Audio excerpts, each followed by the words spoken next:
बच्चे भी आए हैं, बड़े बच्चे बड़े बड़े एडवांस, और जो दूर से खड़े देख रहे हैं ऐसा लग रहा है बाघा बॉर्डर के उस ओर से पाकिस्तानी दर्शक आए हैं, सुनने की चेष्टा कर रहे हैं।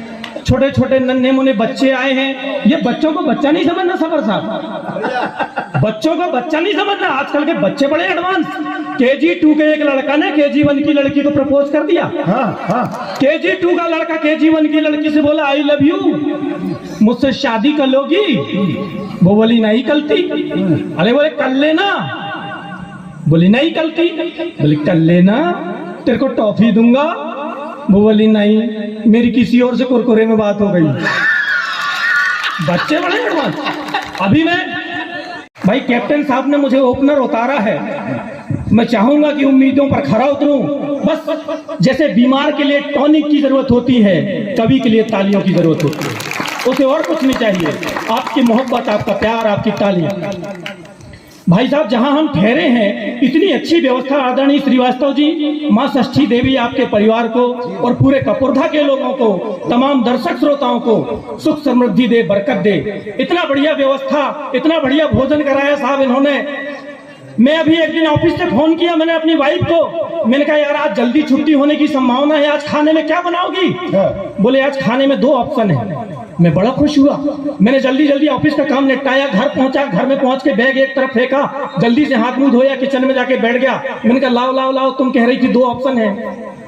मेरी श्रीमती ने थोड़ी देर बाद मुझे परोस दिया खिचड़ी। मैंने कहा यार तुम तो कह रही थी कि खाने में 2 ऑप्शन है। वो बोली अभी भी खाने में 2 ऑप्शन है, 2 ही ऑप्शन है। पहला ऑप्शन है खाना है तो खाओ, नहीं तो मत। दूसरा ऑप्शन है नहीं खाना तो भाड़ में जाओ। मैंने भैया खाना शुरू किया, बोले मैंने बड़ी मेहनत से बनाई थी। मैंने कहा खाया भी मैंने बड़ी मेहनत से हूं और शायद पचेगा भी बड़ी मेहनत से, लेकिन एक बात बता मोहतरमा, तेरी 2-2 ठो आंख है, पूरी खिचड़ी में कंकड़ ही कंकड़, 2-2 ठो आंख है, तू कंकड़ नहीं बीन सकती। वो बोली तुम्हारे 32 ठो दांत है, तुम चबा नहीं सकते। क्या बात है, वाह वाह वाह वाह वाह। अवधेश राज में एक शख्स से परिचय हुआ, मैंने नाम बताया डॉक्टर राजेश ठाकुर। अपन तो कलम वाले डॉक्टर हैं, उसने हमको मलहम वाला समझ लिया। बोले डॉक्टर साहब एक प्रॉब्लम है, रात को सपने में बंदर दिखाई देते हैं, सपने में बंदर आते हो, क्रिकेट मैच खेलते हैं। संयोग से मेरे जेब में टैबलेट थी, क्योंकि लगातार कभी सम्मेलन में जाग रहा हूं तो टैबलेट, मैंने कहा ये टैबलेट खा लेना, आज रात को ना बंदर देखेंगे, ना सपना आएगा और ना क्रिकेट मैच खेलेंगे।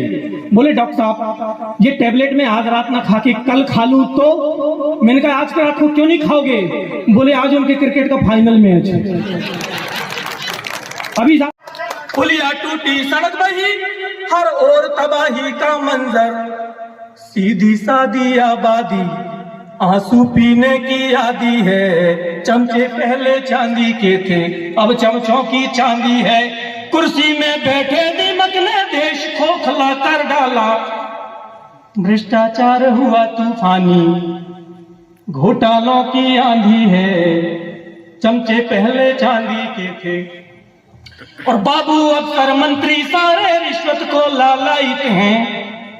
बदन पे खादी तब थी, अब तो जेब में केवल गांधी है। चमचे पहले और जो चाहे जड़ रहा तमाचा लोकतंत्र के गाल पर। लोकतंत्र आ गया लेकिन स्थिति राजतंत्र जैसी थे। एक बार एक राजा के यहां मंत्री का पद खाली हो गया, तो एक बाढ़ आई, सैकड़ों जान गई, हजारों घर बहे, लाखों बेघर हुए, करोड़ों का नुकसान हुआ, अरबों की मदद चाहिए। नतीजा अरबों की मदद मिली, करोड़ों जमा हुए, लाखों बांटे गए, हजारों बटे, सैकड़ों हिस्से में आए।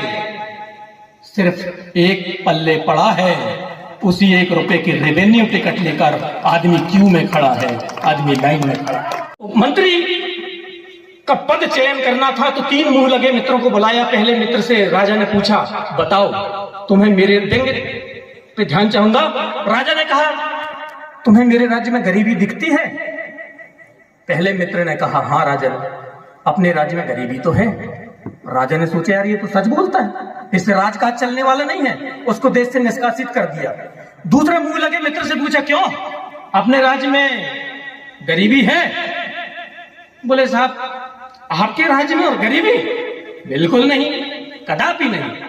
राजा ने सोचा यार ये तो झूठ बोलता है, इसको मंत्री बनाने से राजकाज नहीं चलेगा, उसको जेल में डलवा दिया। तीसरे मुंह लगे मित्र को बुलवाया, बोले क्यों अपने राज्य में गरीबी है? तीसरे मुंह लगे मित्र ने राजन से कहा, राजा साहब ऐसा है कि आपके साथ काम करते करते 15-20 साल हो गए, मेरी आंखें कुछ धुंधली हो गई हैं, मुझे अवसर दीजिए, मैं एक जांच समिति बनाऊंगा, फिर हम सर्वे कराएंगे, जांच समिति की हम सर्वे रिपोर्ट कुछ दिनों में बाद आपको सौंपेंगे, हमें मोहलत दीजिए, सर्वे रिपोर्ट के माध्यम से हम आपको अवगत कराएंगे कि राज्य में गरीबी है कि नहीं है। राजा ने उसी को मंत्री पद के लिए चुन लिया और कहते हैं तभी से गोल मोल बात करने वाले के लिए मंत्री पद का रास्ता खुल गया है।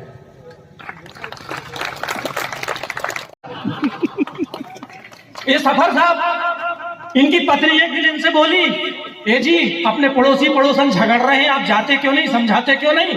अपने पड़ोसी पड़ोसन में लड़ाई हो रही है, आप जाते क्यों नहीं, समझाते क्यों नहीं, उनके घर जाते क्यों नहीं? सफर जी बोले मैं उनके घर 1-2 बार गया था, ये झगड़ा उसी का नतीजा है, ये झगड़ा उसी का नतीजा है। ये प्रमोद साहू जी तुम सर वाले, एक दिन मैं इनके घर गया, ये चड्डी पहने बैठे थे और गले में टाई लटकाए। मैंने कहा यार ये कोई तरीका है, ये कोई नैतिकता है? इतने बड़े कवि चड्डी पहन के घर में बैठे हो? बोले भाई साहब छुट्टी का दिन है, कौन और आएगा, आज कौन आएगा, इसलिए अपन चड्डी पहन के बैठे हैं। तो मैंने कहा गले में टाई क्यों लटकाए? बोले हो सकता है कोई आइच जाए। एक बार फिर गया, प्रमोद साहू जी अपने घर में चड्डी पहने बैठे नड्डा खा रहे थे। मैंने कहा यार गजब कर दिए यार, चड्डी पहने नड्डा खा रहे हो। बोले ठाकुर साहब अपने जिंदगी में 2 ही शौक हैं, अच्छा पहनना और अच्छा खाना। ये चतुर्वेदी जी एक दिन सिवनी में मिल गए, भाभी जी का हाथ पकड़े मार्केट में घूम रहे थे। मैंने कहा डॉक्टर चतुर्वेदी जी शादी के 15-20 साल तो हो गए होंगे, आज भी भाभी जी से इतनी मोहब्बत? सरेआम सार्वजनिक रूप से भाभी जी का हाथ पकड़े सिवनी मार्केट में घूम रहे हो, इतनी मोहब्बत? बोले मोहब्बत गई तेल लेने, मैं तो इसका हाथ इसलिए पकड़ा हूं कहीं ये साड़ी की दुकान में ना घुस जाए।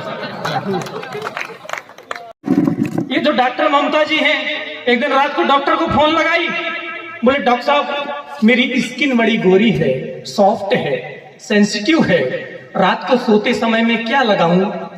डॉक्टर ने बोला सोते समय आप ख्याल से दरवाजे की कुंडी लगाएगा। ये सफर साहब गाड़ी घूम रही भाई साहब, बहुत अच्छा है, हमारे जिले की पुलिस तो बहुत अच्छी है भाई साहब, आपकी इधर की नहीं मालूम।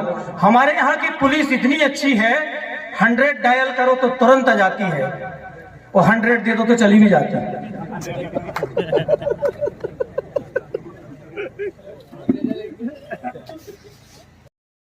तमाचा लोकतंत्र के गाल पर, मिली मलाईदार सियासत, लूटने की आजादी है, चमचे पहले चांदी के थे। चमचे तो व्यंग्य देखें कि एक एजेंसी ने hoarding, boarding, flex, banner, pamphlet के माध्यम से ये विज्ञापन छपवाया कि हमें विधानसभा की टिकट देना है, जिसको भी विधानसभा की टिकट चाहिए हमारे ऑफिस में आवेदन करे और इंटरव्यू दे।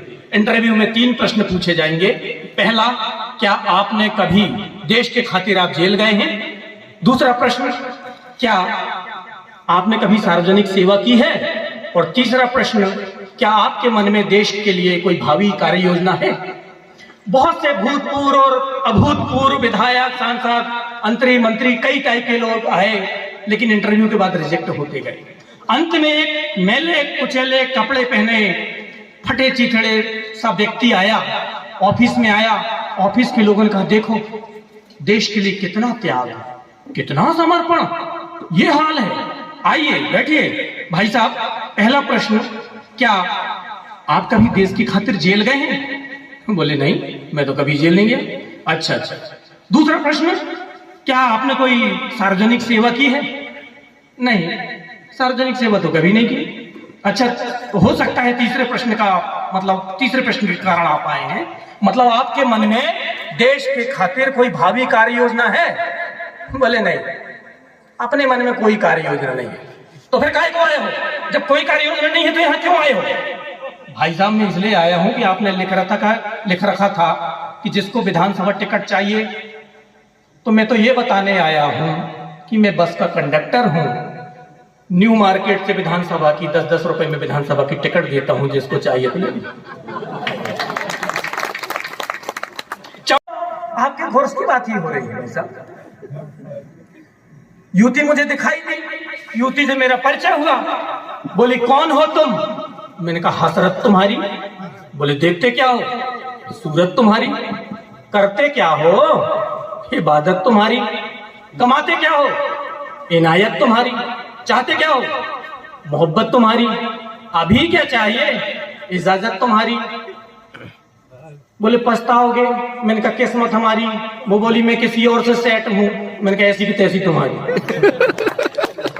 रूपा जी सफर में, अब सफर में एक काला कलूटा कवि की दृष्टि इन पे पड़ गई, और कवि की तो आदत है मौका मिले तो कविता। उनने मैडम रूपा जी को इम्प्रेस करने के लिए 2 लाइन सुना दिया, थोड़ा सा परिचय हुआ। अब काले कलूटे कवि ने मैडम रूपा जी से कहा कि तुम हुस्न की मलिका हो, आग का दरिया हो। उसको नहीं मालूम था कि ये भी कवित्री है। उसने छेड़ा 2 लाइन, बोले तुम हुस्न की मलिका हो, आग का दरिया हो। ये बोली तुम हमें पसंद नहीं क्योंकि तुम बहुत करिया हो। ले चोच ले चमचागिरी चापलूसी, चमचों के चुटीले चोच ले, चोरकट चारा गाह चर चले, 420 उपाधि है। चमचे पहले चांदी के थे, अब चमचों की चांदी है। देंगे देखें साहब कि जिनके हिस्से बारिश आई, सर से पैर तरबतर हुए, आम आदमी के हिस्से में केवल बूंदा बांदी है। चमचे पहले चांदी के थे, और बार बार क्यों गद्दारों को देश की सत्ता सौंप रहे? भाई साहब